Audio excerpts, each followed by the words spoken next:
Haikyuu is a sports anime grounded in reality. Each character feels unique, with different personalities and strengths and flaws, which is a compliment of the highest degree considering it has such a large cast of characters. But out of all these characters, Tsukishima and Oikawa stand out as the most relatable, to me at least. Ultimate is a sport I hold dear, not just because I enjoy it, but because it's pulled me through some rough times and I've made so many good friends because of it. But as someone competitive, what kept me in the sport were my abilities and relatively rapid rate of growth. I pour hours into practice and training, even analysing footage of other players. But it wasn't always like this. Tsukishima's introduction portrays him as a condescending antagonist for Kageyama and Hinata to overcome. But as with many of the Haikyuu characters, there is so much more to him. Throughout the series, he is shown to be a highly capable volleyball player and a crucial part of Karasuno. But he fears that no matter how hard he tries, he will inevitably be overwhelmed by those more talented than him. He believes he is destined to fail. He looks at Kageyama as a prodigy that will rise to greatness.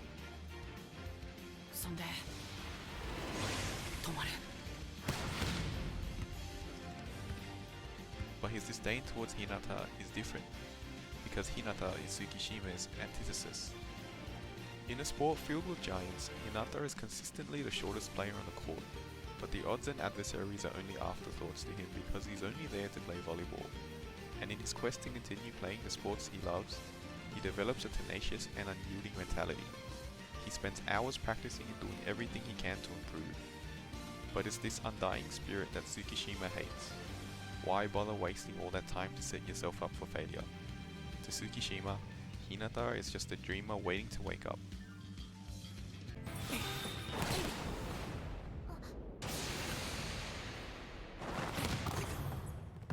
But this is exactly why Hinata is a brilliant foil to Tsukishima. Hinata doesn't pursue victory like the other characters of Haikyuu. He is in pursuit of volleyball. All he wants to do is continue playing, but the only way to do that is to win. But Tsukishima doesn't understand this pure and unbridled passion. He only sees the odds stacked against Hinata and a slow descent up a peak Hinata may never even reach.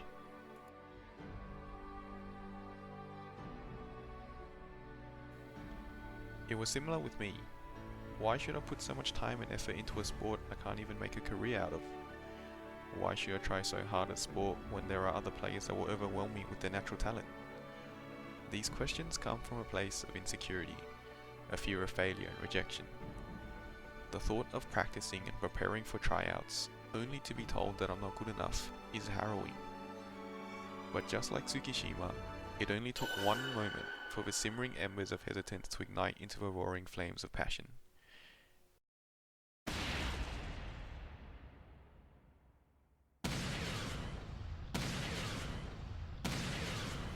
And it's almost like an epiphany.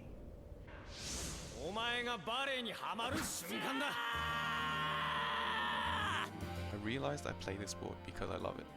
Because I love competing despite everything going against me. And now, after fully committing to the sport, I've arrived at a dilemma reflective of Oikawa's. Oikawa is a top tier setter, able to bring out the best in all of his spikers regardless of the team he plays on. But deep down, he knows he doesn't have the raw talent to become a god tier setter that Kageyama will inevitably become. And it tears him apart. Kageyama's prodigious talent is right behind him, and soon, he'll surpass him.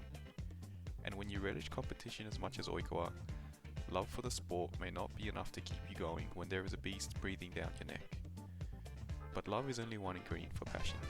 Oikawa needs something more. Competition, in a lot of cases, is an extrinsic motivator.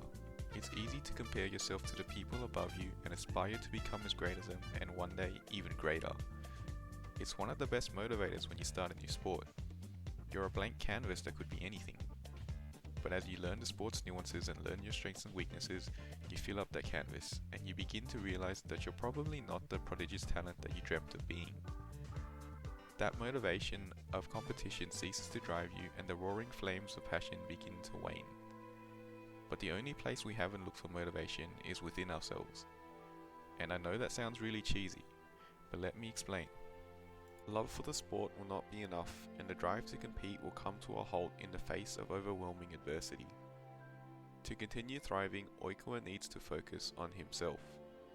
He has yet to reach his full potential, and so he has no right to complain. When he has given it his all and can no longer move forward, unable to compete against talents greater than him, that is when he is allowed to complain and deject the sport that he loves so much. That is when he is allowed to rest. Until then, he can only continue to improve his own game and hone his skills to become the sharpest they can ever be. Competition has never been internal for me. I've always looked outwards to see where to set my goals, but now, the internal drive to improve needs to prevail, and I need to stop comparing myself to others. In some deep, profound way, this stage of my ultimate career is akin to finding my personal identity. Except, it's more like I have to find my own niche and play to that, not allowing myself to be influenced by those I've always admired. And that's the point I'm at now. I've evolved from Tsukishima's perspective, and now I've adopted the perspective of Oikawa's. But maybe adopted is the wrong word to use. This change in perspective has felt like a natural progression. I haven't really adopted a new perspective. I've just grown into it. It makes me wonder if everyone who competes eventually arrives at the same intersection of settling and being happy that they've tried their hardest, or discontent because they're not a prodigious talent. Either way, Tsukishima and Oikawa are the same sides of two different coins. They both revere and resent prodigies, and although they know they will never be in the same level as these prodigies, they will not back down. They will persevere and push on, because they love this sport too much to quit, and because they were part of a team, and that means so much more than individual talent. Tsukishima and Oikawa face the same dilemma. They both question why they should continue playing if there are prodigies that will be better than them regardless of how hard they try. And while one answers this with passion and the other answers it with introspection, there's an answer that binds both of these things together. Teamwork.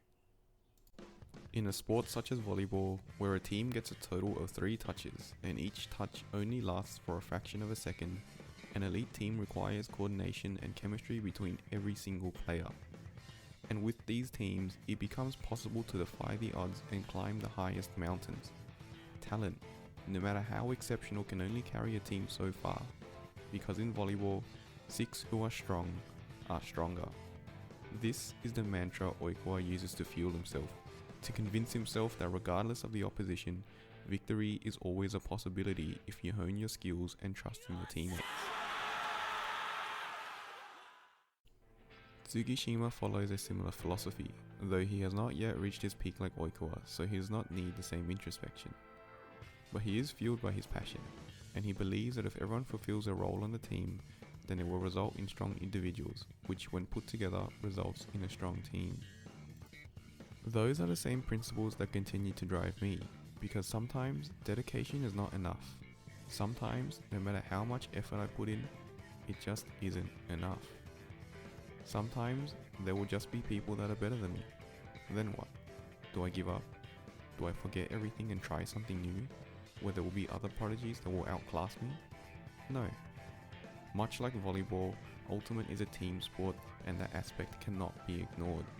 With a team to back me and with teammates that are capable of their own feats, even against prodigies, victory will always be within reach, because 7 who are strong are stronger.